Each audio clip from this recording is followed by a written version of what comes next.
El Señor esté con todos y ustedes. con tu espíritu. Evangelio de nuestro Señor Jesucristo según San Lucas. Gloria a ti, Señor. Jesús dijo a los fariseos y a los doctores de la ley: ¡ay de ustedes que construyen los sepulcros de los profetas, a quienes sus mismos padres han matado! Así se convierten en testigos y aprueban los actos de sus padres. Ellos los mataron y ustedes les construyen sepulcros. Por eso la sabiduría de Dios ha dicho: yo les enviaré profetas y apóstoles, matarán y perseguirán a muchos de ellos. Así se pedirá cuenta a esta generación de la sangre de todos los profetas que ha sido derramada desde la creación del mundo, desde la sangre de Abel hasta la sangre de Zacarías, que fue asesinado entre el altar y el santuario. Sí, les aseguro que esta generación se le pedirá cuenta de todo eso. ¡Ay de ustedes, doctores de la ley, porque se han apoderado de la llave de la ciencia! No han entrado ustedes, y a los que quieren entrar se lo impiden. Cuando Jesús salió de allí, los escribas y los fariseos comenzaron a acosarlo, exigiéndole respuestas sobre muchas cosas y tendiéndole trampas para sorprenderlo en alguna afirmación. Palabra del Señor. Gloria a ti, Señor Jesús. Tomamos asiento, hermanos. Bueno, muy queridos hermanos en el Señor, es realmente impactante escuchar este texto del Evangelio donde Jesús es tan directo y al mismo tiempo hasta violento con sus palabras que dirige hacia los fariseos, doctores de la ley y demás, ¿no? Esas autoridades religiosas de la época que tenían, obviamente, esa autoridad de guiar al pueblo judío en la fe, en las cosas que se refieren a Dios. Esos eran los que estaban preparados en todo lo que los judíos llaman la ley de Moisés, que son los mandamientos y todos los preceptos y diferentes costumbres que a lo largo de los siglos los mismos judíos fueron como, por así decirlo, agregando a lo original, a lo que conocemos con el nombre del Decálogo o los 10 mandamientos. A nosotros todos nos enseñaron los 10 mandamientos. ¿Por qué? Porque es como el principio y el fundamento de nuestra fe. Pero después Jesús, cuando llegó, después de muchos siglos que fueron proclamados los mandamientos, a esa ley original le vino a traer lo que él dirá muchas veces, el espíritu. Una ley sin espíritu no sirve. En cambio, cuando la ley tiene espíritu, ¿no?, esa ley se convierte en liberación para quien la vive, para quien la cumple, para quien la sigue. ¿Y qué significa espíritu? Una ley con espíritu. Una ley con amor, que no es algo que hay que cumplir porque sí, porque si no la cumplimos nos viene el peso de la ley, la sentencia, el juicio, la condena. No, Jesús no vino justamente a eso. Pero lamentablemente los fariseos y doctores de la ley de la época de Jesús, que tenían la misión de guiar y enseñar al pueblo sencillo sobre esta ley, no lo hacían. Al contrario, dice que se ponían de una manera tan rígida ante una ley que, además de ser los mandamientos, había adquirido ya un montón de preceptos. Inclusive en alguna ocasión, hasta uno de ellos, uno de los doctores de la ley, se le acerca a Jesús y le dice: maestro, de todos los mandamientos y leyes que tenemos los judíos, ¿qué es lo más importante? ¿Por cuál hay que empezar? Y Jesús dice: mira, es muy simple. Son 2.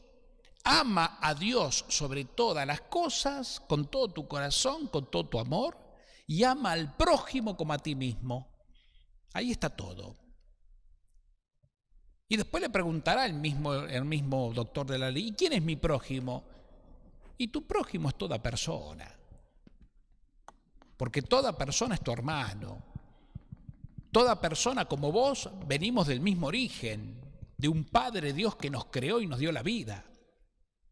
Entonces amar al prójimo y amar a Dios es la síntesis de toda la ley, es decir, de lo que Dios quiere. La ley, en definitiva, la ley en sentido religioso, no hablamos de la ley civil, ni de la ley penal, ni la ley humana. Hablamos de la ley de Dios, es decir, de la voluntad de Dios. ¿Y cuál es la voluntad de Dios? Y nosotros, hermanos, con mucha sencillez lo sacamos. No hace falta estudiar mucho. ¿Qué quiere Dios? ¿Qué te pide Dios? ¿Qué sentís vos en tu corazón que te pide Dios? Que seas feliz.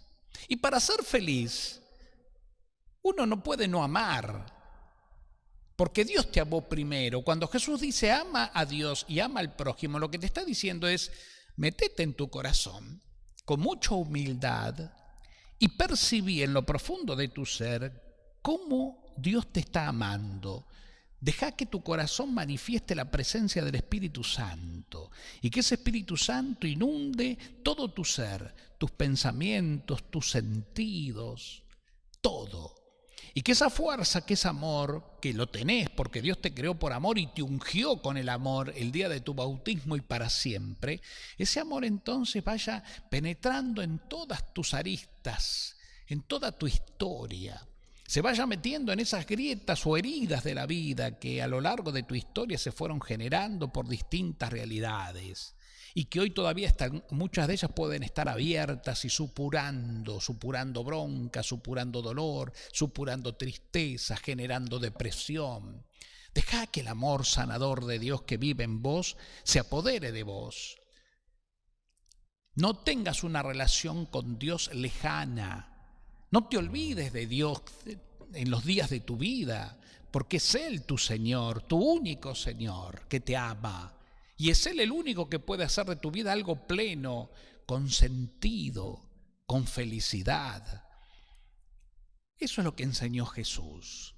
Y eso los fariseos no lo toleraron, no lo entendieron así. Porque ellos estaban acostumbrados a una ley de un Dios rigorista, de un Dios que exige y quien no cumple, castigo. Jesús viene a hablar de otra cosa, viene a enseñar otro rostro del Padre Dios, un rostro bondadoso. Por eso también después contará o enseñará, por ejemplo, la parábola del buen samaritano, que es la que le enseña al levita cuando le pregunta quién es mi prójimo. Ese samaritano que los judíos no querían porque era samaritano y sin embargo cuando ve a un judío lastimado por ladrones que lo asaltaron, se compadece, se acerca, lo cura, le sana las heridas, lo lleva a un albergue, lo cuida todo el día y como tiene que salir a hacer sus obligaciones, le dice al dueño del albergue, toma, curalo, cuidalo hasta que yo regrese, te dejo te dejo plata para que le compres remedios, lo que le haga falta, y cuando vuelvas, si gastaste de más, yo te lo voy a dar, pero atendelo, cuidalo. Ese es mi prójimo, dice Jesús. Como también Jesús enseñará la parábola del hijo pródigo, quien no la conoce o quien no la ha escuchado alguna vez, ¿no es cierto? El padre bondadoso, el padre misericordioso, que aunque el hijo menor le faltó el respeto y el hijo menor se fue con su herencia y la malgastó en una vida miserable, cuando volvió sin un peso y todo sucio, harapiento, lastimado por la vida, el padre no le dijo, mira lo que hiciste, ahora embromate. No, lo abrazó, lo besó, le dio ropa limpia, sandalia en los pies, dice que les puso porque hasta descalzo venía. Y encima dijo, vamos a hacer una fiesta porque recuperé a mi hijo sano y salvo. O sea, ese rostro de Dios, que es una novedad para el judío de la época y que los fariseos no podían entender. Pero Jesús no solamente enseña la ley de amor del Padre con su palabra, sino que Él mismo la vive.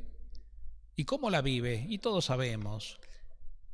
Cura a los enfermos, expulsa a los demonios, va en busca de los más alejados, de la gente de mala vida, de la gente que vivió una vida desprolija, licenciosa.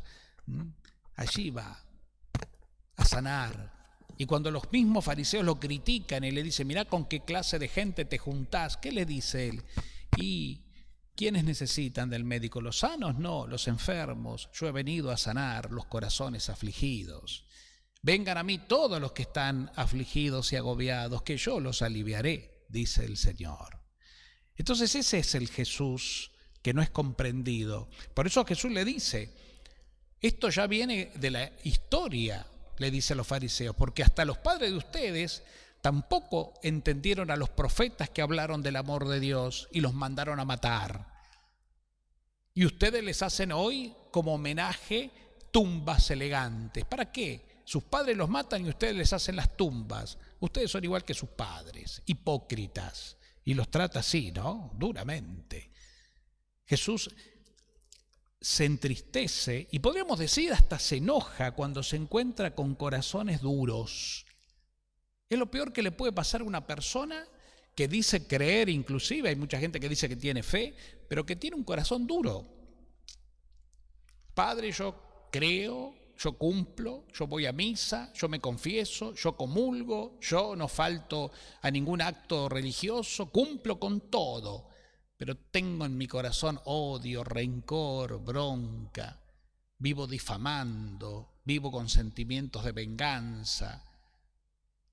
Entonces digo, a ver, acá está pasando algo que no es compatible, obviamente, ¿no? Acá hay algo que no está entendiéndose bien. Entonces, Dios no te pide. Una cosa tiene que llevar a la otra. Porque ¿de qué te sirve ser cumplidor? Así eran los fariseos, a los que Jesús trata tan fuertemente. Cumplidores. Dice, ustedes que cumplen, que dicen cumplir con todo, pero el corazón de ustedes está lleno de voracidad, está lleno de avaricia, está lleno de dureza, porque no aman a la gente. Son grandes señores que viven en una escala social importante y que visten de una manera lujosa porque formaban parte de un estatus social y demás, pero con la gente sencilla nunca estaban. Eso es lo que no toleran de Jesús, que Jesús era uno más del pueblo, humilde, sencillo, trabajador.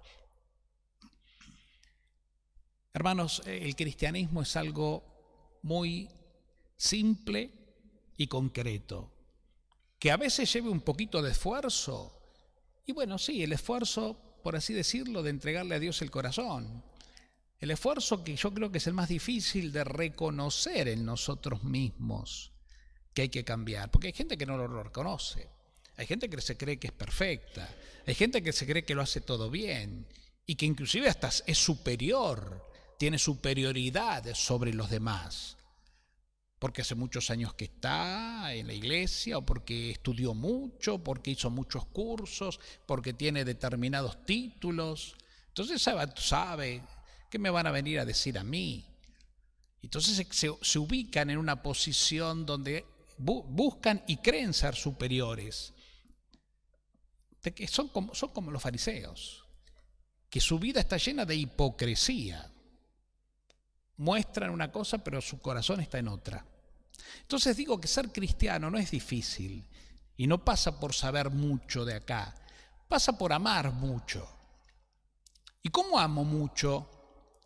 Consciente de que Dios me ama a mí como soy, que Dios no me juzga, no me condena, no me persigue, no me pide cuentas, porque esto de que Dios te va a pedir cuentas, y miren, es parte del vocabulario humano, no divino. Dios no anda con eso. Y esto lo dice claramente, para entenderlo mejor, Pablo, el apóstol Pablo, cuando escuchábamos la primera lectura. Escuchábamos la primera lectura de la carta de Pablo a los cristianos de Éfeso, donde les dice, es un hermoso himno, miren, si ustedes tienen ganas, yo se los recomiendo, vayan a sus casas y en algún momento, hoy o mañana, agarren sus Biblias y busquen esta cita. Carta de Pablo a los Efesios, capítulo 1, del 1 al 10, es decir, el principio de la carta, y lean lo que acabamos de leer recién.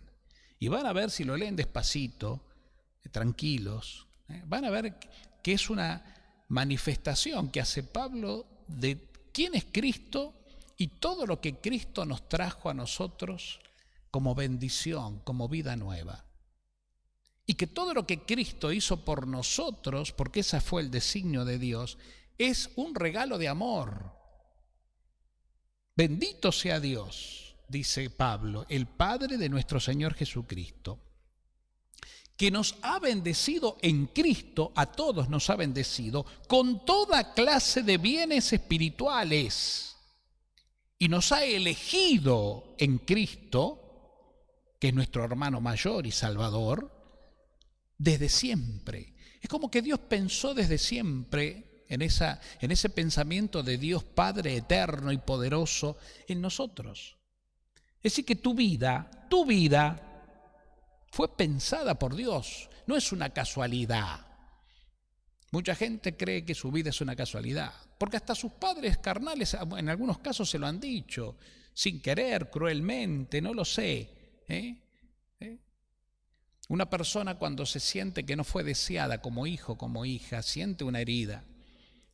No lo buscaron, fue una casualidad. Los padres no se cuidaron, quedó embarazada y bueno, ahí está. Y después hubo que hacerse cargo. Entonces lo van demostrando a veces sin querer o queriendo. Y el chico crece y la persona crece bajo ese peso de no haber sido deseado por papá y mamá. ¿Cómo me sano de ese dolor, de esa herida? Sabiendo que Dios sí me quiso y que mi vida no es una casualidad, aunque mis padres no me hayan buscado. No, hay otro Padre superior que me pensó, como dice Pablo, desde toda la eternidad. Me eligió antes de la creación del mundo. Pensás en eso un poco, pensá qué fuerte que es eso, que Dios Padre a vos y a todos los que estamos, y a todo hombre que existe o que existió en este mundo y que ahora está en la paz de Dios, fue deseado por Dios. Porque Dios es así. Nadie puede limitar el poder de Dios, ni nadie puede pensar que Dios se equivoca o hace las... No, Dios lo tiene todo muy calculado porque es Dios, todopoderoso, eterno, y que todo lo que creó, especialmente a los hombres, a nosotros, lo hizo por amor, con una decisión clara y concreta. Lo dice Pablo, palabra de Dios, ¿no? ¿Y para qué te creó? Dice Pablo, para que seas santo e irreprochable en su presencia por el amor. Santo no significa ser perfecto, ni ser muy virtuoso. La santidad es ser hijo de Dios. Todos nosotros somos santos, no por méritos, sino porque Dios nos consagró por el Espíritu Santo que se nos dio. La santidad nos la obtuvo Jesucristo, el único santo.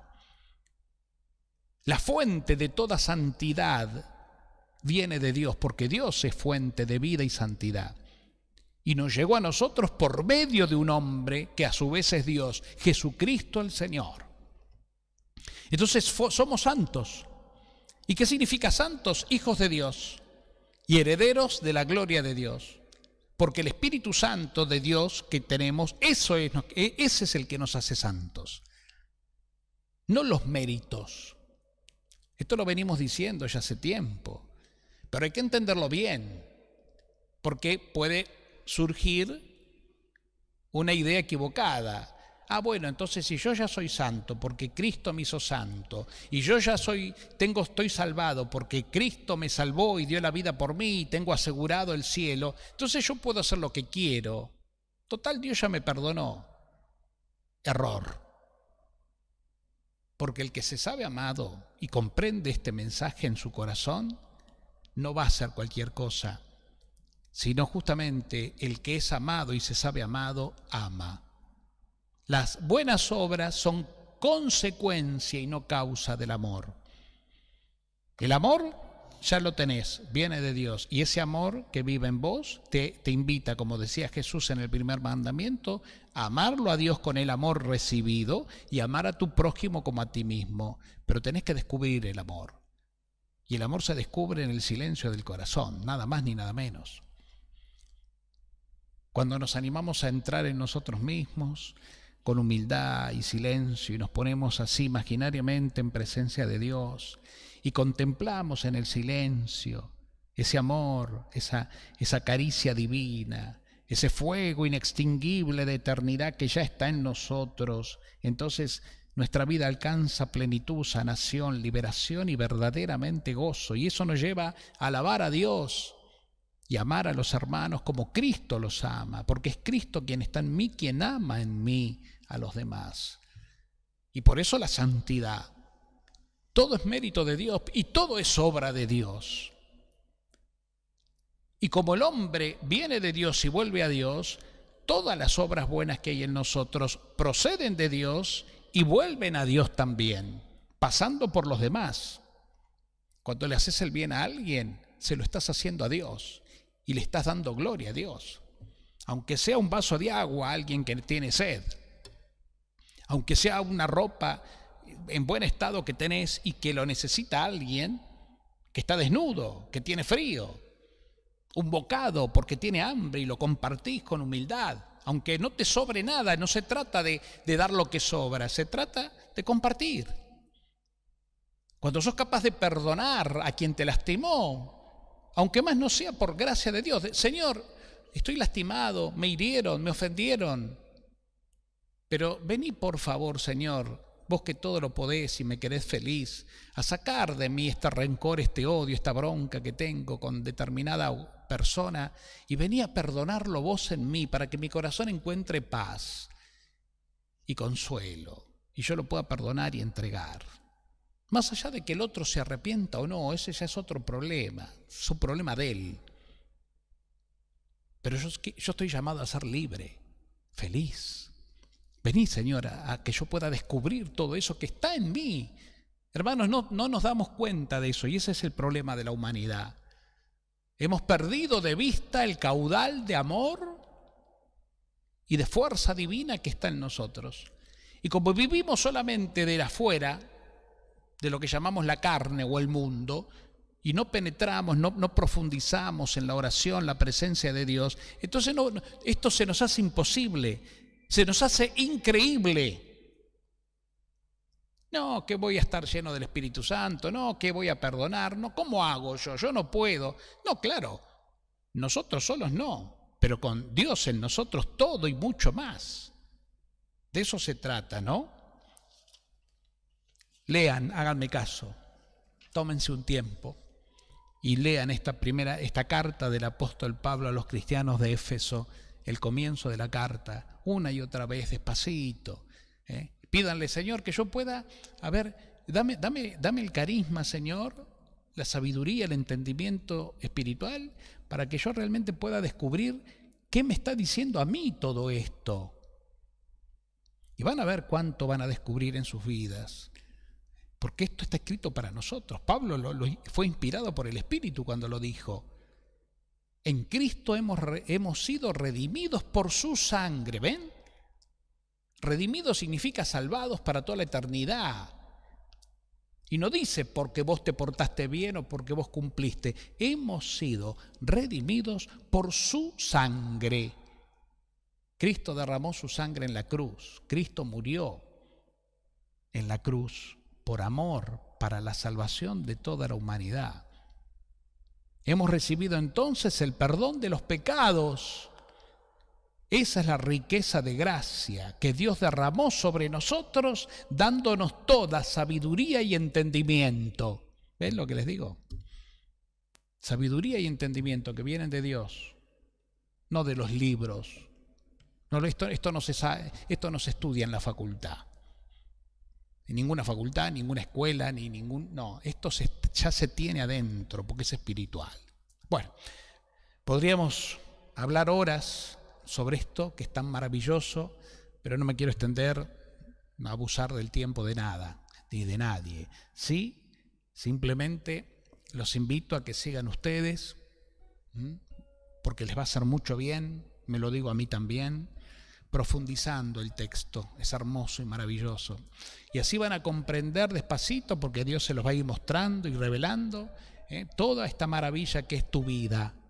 Y vas a ver cuántas cosas van a empezar a caer solas, cuánta lastre viejo que venimos arrastrando de bronca y que no, y se va a ir yendo, no.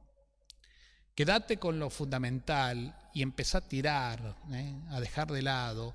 pensamientos, sentimientos y cosas raras que lo único que hacen es deprimirte y angustiarte la vida. No, porque no fuiste creado para eso, fuiste predestinado para la gloria de Dios. Y ahí está tu felicidad. Entonces no esperes a morirte para ser plenamente feliz. Cuando me vaya al cielo voy a ser feliz. No, sí, eso será en su momento. Y aquí, mientras tanto, ¿qué?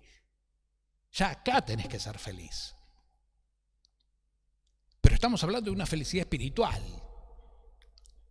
Porque muchos creen que ser feliz es tener plata, es tener poder y no sé qué otra cosa más. No nos confundamos. Lo que es carne, lo que es espíritu es espíritu. Y nosotros somos hijos de Dios, invadidos, ungidos por el Espíritu Santo de Dios que hace efectiva en nosotros todas estas cosas que meditamos en su propia palabra. Hermanos queridos, les deseo y me deseo que la sabiduría de Dios, el entendimiento espiritual descienda sobre nosotros y se manifieste desde nuestro interior, que el Espíritu se mueva, como dice la canción, muévete en mí, Espíritu Santo, muévete en mí, toma mi mente y mi corazón, llena mi vida de tu calor, muévete en mí, Espíritu Santo, para que yo perciba y comprenda las maravillas del amor del Dios mi Padre. Pídanselo y penetren, mediten la palabra que les va a llenar el corazón de alegría y de paz. Todo esto lo pedimos con la compañía y la intercesión de nuestra amada Madre, la dulce y tierna Virgencita de Luján. Que así sea. Que así sea.